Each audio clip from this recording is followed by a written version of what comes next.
오늘 추수감사절 맞이해서 같이 말씀을 나눠보도록 하겠습니다.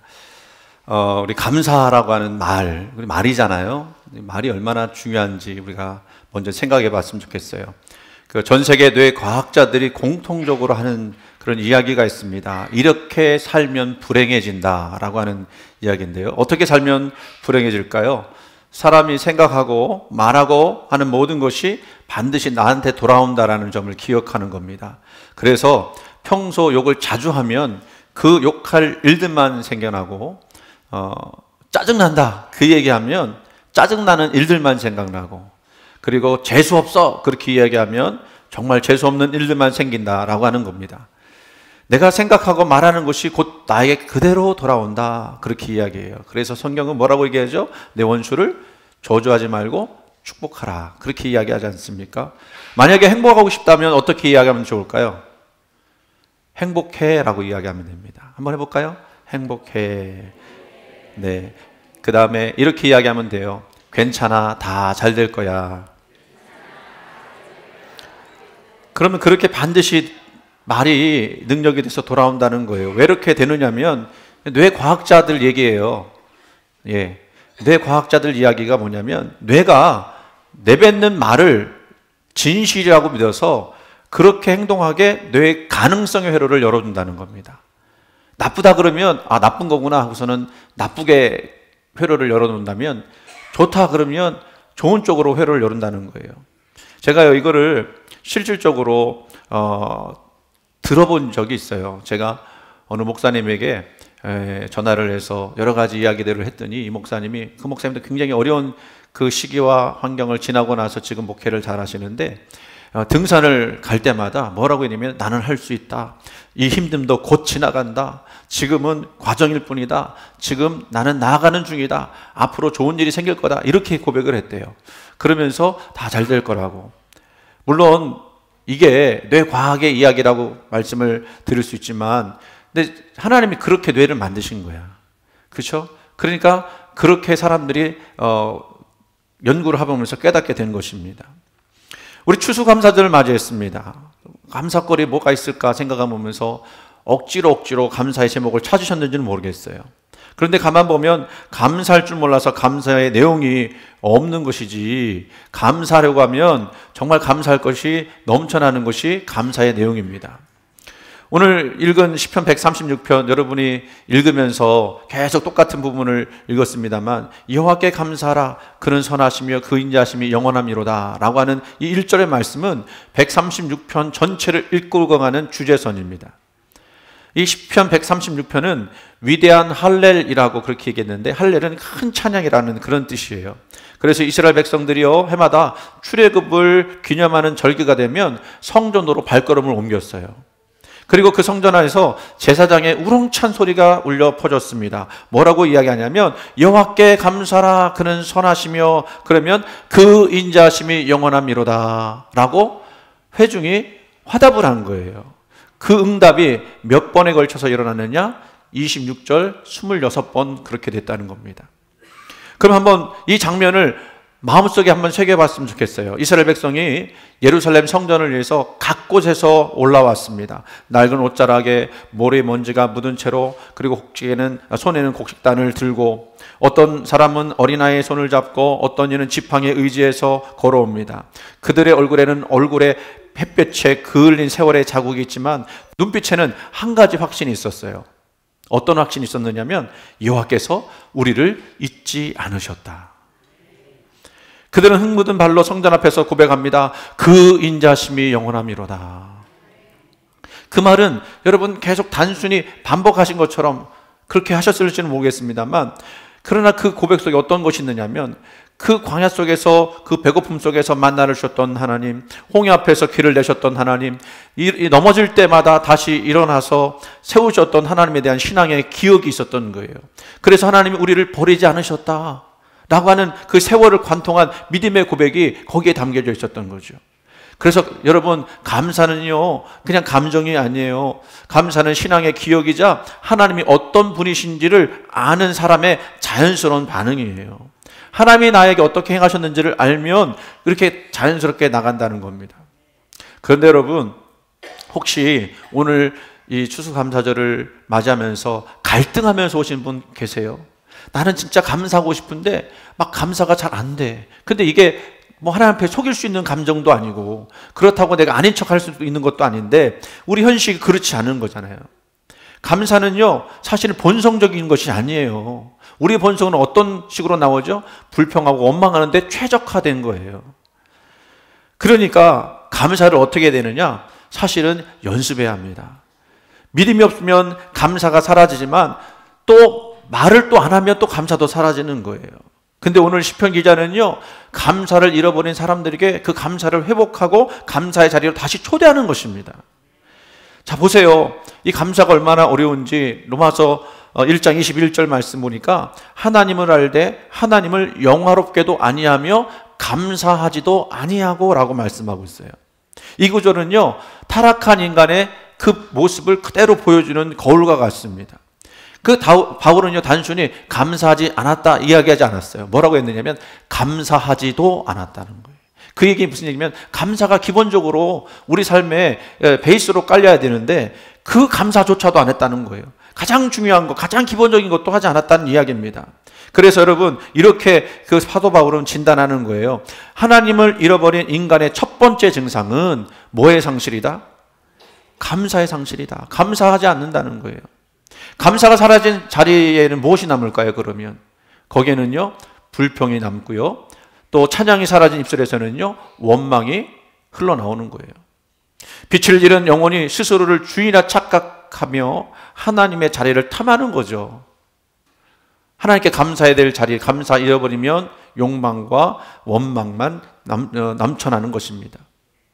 그래서 서양에서 내려오는 그런 속담 중에 이런 속담이 있다고 그래요. 제일 가르쳐주기 어려운 수학 문제는 받은 복을 세어보는 문제다라고 이야기했대요. 받은 복을 하나, 둘 세면 될 것 같은데 왜 어려울까요?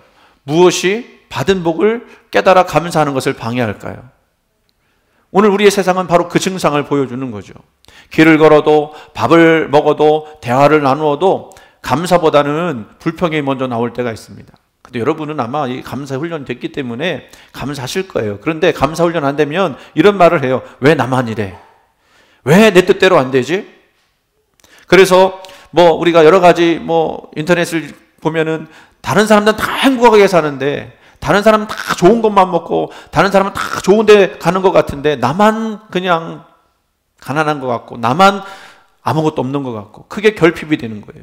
그래서 비교하고 시기하고 그러다 보면 내 마음이 점점점 메말라가죠. 아, 나는 안 되나 보다. 나는 감사할 것이 없나 보다. 그런 생각하는 거예요. 여러분, 예전에는요, 밥 한 그릇만 있고 김치 하나만 있어도 어떻게 했어요? 정말 감사합니다라고. 그래, 우리 옛날에 어르신들이 쌀밥 먹는 게 소원이라서 쌀밥만 먹어도 좋다고 그랬잖아요. 근데 요즘은 쌀밥만 먹고 현미 건강 위해서, 그러면서요, 먹으면서 잘 먹었습니다 이렇게 이야기하는데, 해야 하는데, 이거 왜 이렇게 짜? 맛없어.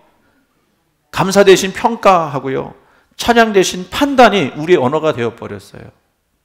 오늘 그러신 분 계신가 봐요. 네? 우리 이정수 권사님이 그러셨나 보네.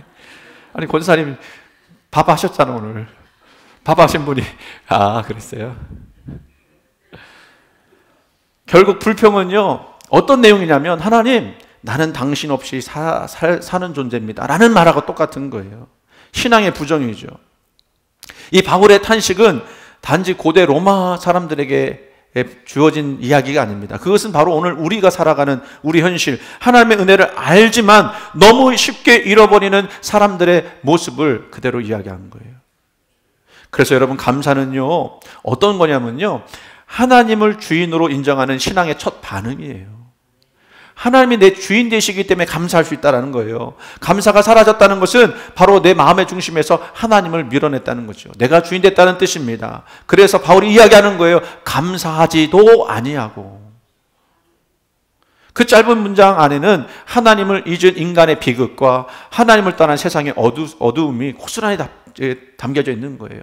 여러분, 우리가 사람을 만날 때도 그렇잖아요. 막 불평하는 사람 보면 내 마음이 어두워져. 그런데 작은 것 가지고도 감사하고 그걸 기뻐하고 그러면 그 사람 얼굴을 보는 나의 마음도 굉장히 밝아지게 돼요.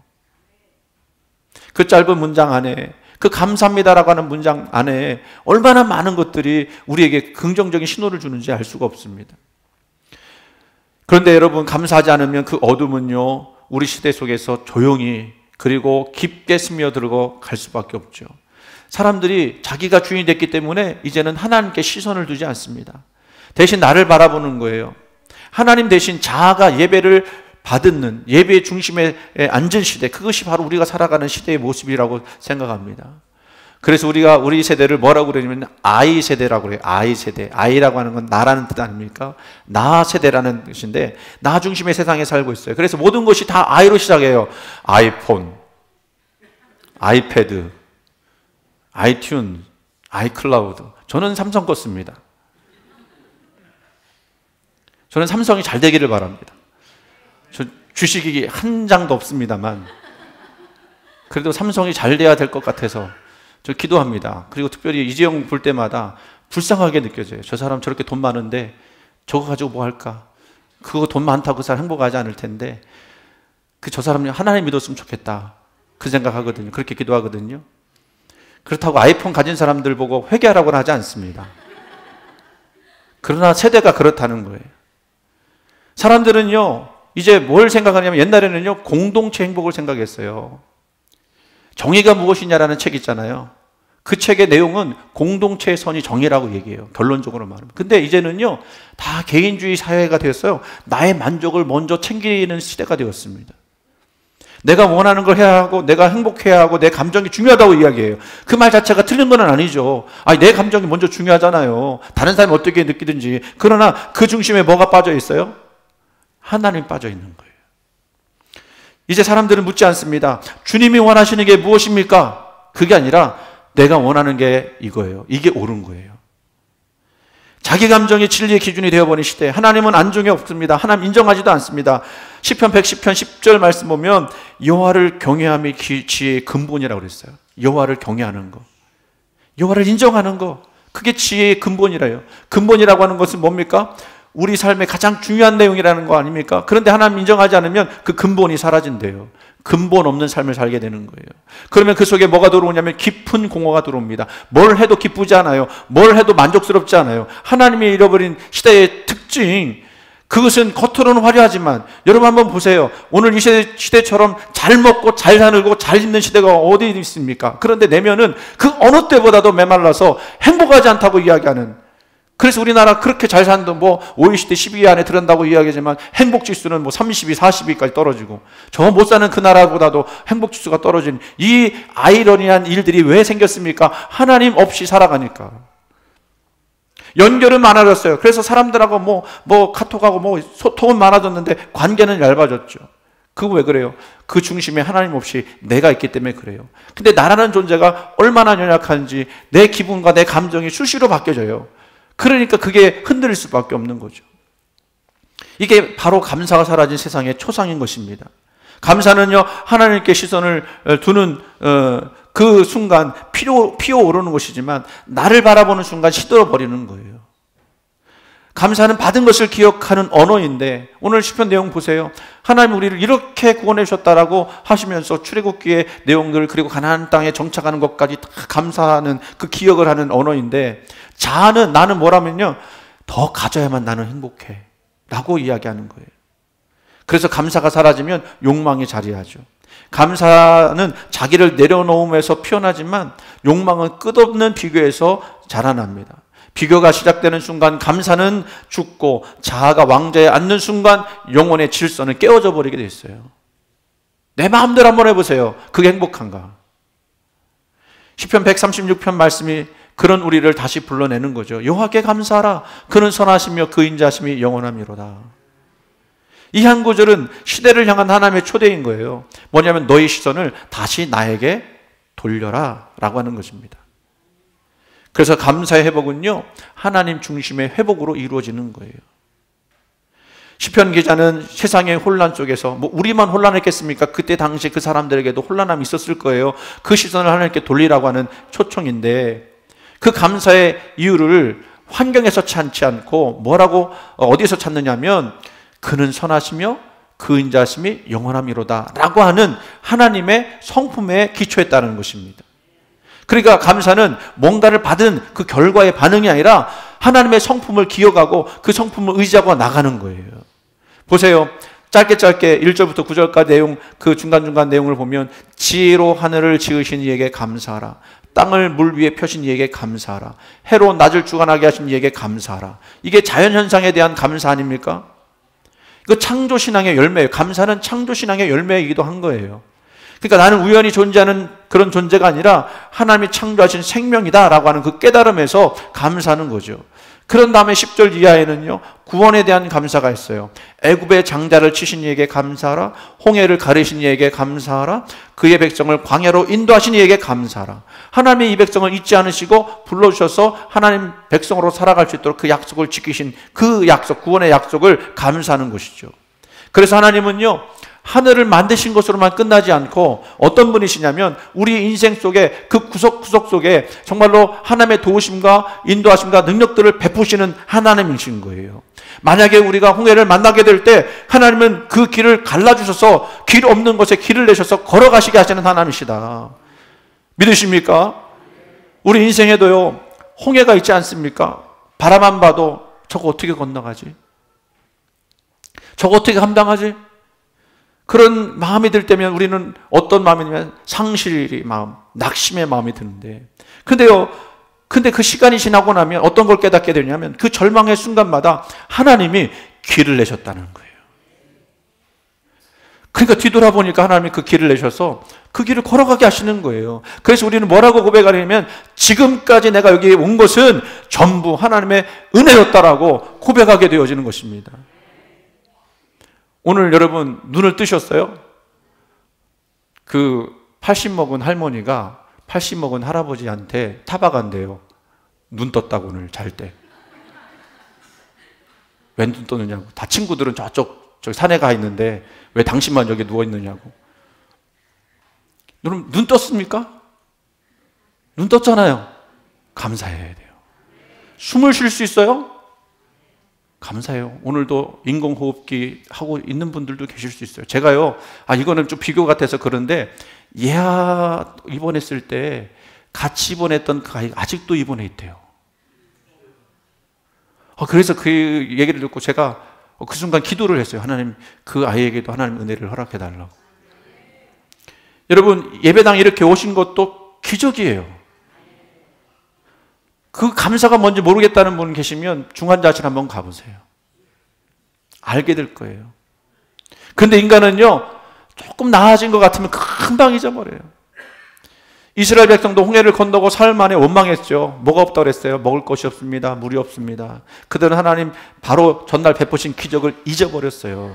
그래서 하나님은요, 신명기를 통해서 계속해서 말씀하십니다. 기억하라, 기억하라, 기억하라. 그리고 또 뭐라고까지 말씀해? 잊지 말지어다. 그것과 같이 써있어요. 잊지 말지어다, 기억하라. 잊지 말지어다, 기억하라. 그래서 감사는 기억의 영성입니다. 하나님의 은혜를 기억할 때 우리는 다시 겸손해지고 감사하게 되어지는 거예요.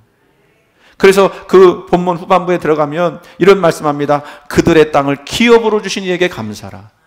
그러니까 구원받은 이후에 구원받고 나서 우리를 행할 수 있도록 살 수 있도록 행하신 하나님, 그 다음에 모든 육체에게 먹을 것을 주신 이에게 감사하라. 하나님은요, 주시는 분이에요. 그리고 그것을 받아서 그 하나님을 인정하고 그분을 신뢰하는 행위로서 감사를 하는 것입니다.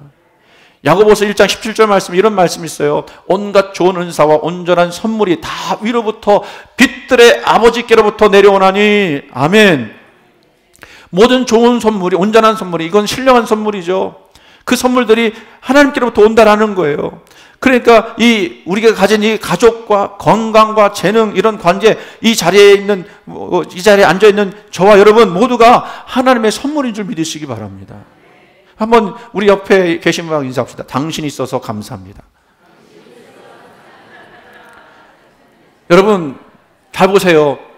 그렇다고 해서 우리가 정신 나간 사람처럼 현실을 부정한다는 얘기가 아니에요. 어렵고 힘든 일도 있어요. 맞습니까? 지금 당장 예배 끝나고 나가면 내가 해결해야 되는데 지금도 홍해처럼 어려운 일들이 분명히 있다라는 거예요. 근데요, 그 문제를 하나님께서 제거해 주신 것이 아니라 감사는 우리의 시선을, 우리의 시각을 다르게 해석하도록 그렇게 만든다는 겁니다. 비교하면 불평이 생기지만 하나님의 행하신 일들을 기억하면 감사가 이르는 거예요. 감사는 없는 것이 아니라 이미 주신 능력에 대해서 신앙으로 계산하는 겁니다. 하나님이 이런 것도 주셨고 이런 것도 주셨으니 내가 이 문제도 주님의 은혜 가운데 해결할 수 있음을 믿습니다. 마귀는 그런데 속삭여요. 아직도 부족해. 더 가져야 해. 그래야만 네가 행복할 수 있어 라고 말을 하지만 하나님은요, 이렇게 말씀하시는 거예요. 내가 이미 너에게 최고의 선물을 주지 않았느냐. 그게 뭐죠? 예수 그리스도, 그분의 십자가. 로마서 8장 32절 말씀, 제가 정말로 좋아하는 말씀이기도 한데요. 자기 아들을 아끼지 아니하시고 우리 모든 사람을 위하여 내주시니가 어찌 그 아들과 함께 모든 것을 우리에게 주시지 아니하겠느냐. 근데 우리는요, 이 사실을 너무너무 자주 까먹어요. 하나님의 그 아들까지도 주셨는데 못 주실 것이 어디 있겠어요. 우리가 기도하고 우리가 구할 때 하나님께서 우리에게 주시는 줄 믿으시기 바랍니다. 그래서 감사는요, 신앙의 기본이기도 하지만 신앙의 절정이기도 해요. 환경이 아니라 하나님이 여전히 내 삶 가운데 주인 되어주신다는 것을 고백하는 것이기 때문에. 그래서 바울은 범사에 감사라 그랬죠. 그는 어디서 그렇게 고백했습니까? 빌립보 감옥에 갇혔을 때 그 감옥에서도 감사했어요. 찬양했어요. 그랬더니 그를 묶고 있던 모든 것들이 풀어지는 역사가 일어나지 않았습니까? 성도 여러분, 감사는요, 그냥 기분 좋아서 하는 그런 감정이 아니에요. 불평할 이유가 100가지가 있어도 감사할 이유 하나 붙들고 살아가는 그 사람, 그가 믿음의 사람인 줄 믿으시기 바랍니다. 그래서 136편 오늘 말씀 가장 마지막 절에 이렇게 선언합니다. 하늘의 하나님께 감사하라. 그 인자심이 영원함이로다. 하늘의 하나님께 시선을 돌리는 순간 땅의 문제는 더 이상 우리를 지배하지 못합니다. 믿으십니까? 그러나 우리가 어쩔 수 없이 땅을 딛고 살아가는 사람이기 때문에 이 문제와 얽혀서 살아갈 수밖에 없지만, 그러나 하나님께 감사할 때, 하나님께 의지할 때 하나님이 이 문제에 대해서 해결할 수 있는 능력과 힘을 주실 줄로 믿습니다. 감사는요, 그래서 현실을 회피하는 것이 아니라 현실 속에서 그 능력 가운데 일하시는 하나님을 다시 만나는 거예요. 그래서 감사하는 사람은 당장 눈에 보일 때 상황이 바뀌지 않았더라도 행복합니다. 왜? 이것도 지나가면 하나님이 선하신 것으로 이루실 것이기 때문에. 그리고 그 안에는 하나님의 평강이 있는 것입니다. 그러므로 오늘 우리의 입술, 모두의 입술에서 이 고백이 터져나오길 바랍니다. 같이 한번 마지막, 아니죠, 1절 말씀이죠. 한번 고백합니다. 여호와께 감사하라. 그는 선하시며 그 인자심이 영원함이로다.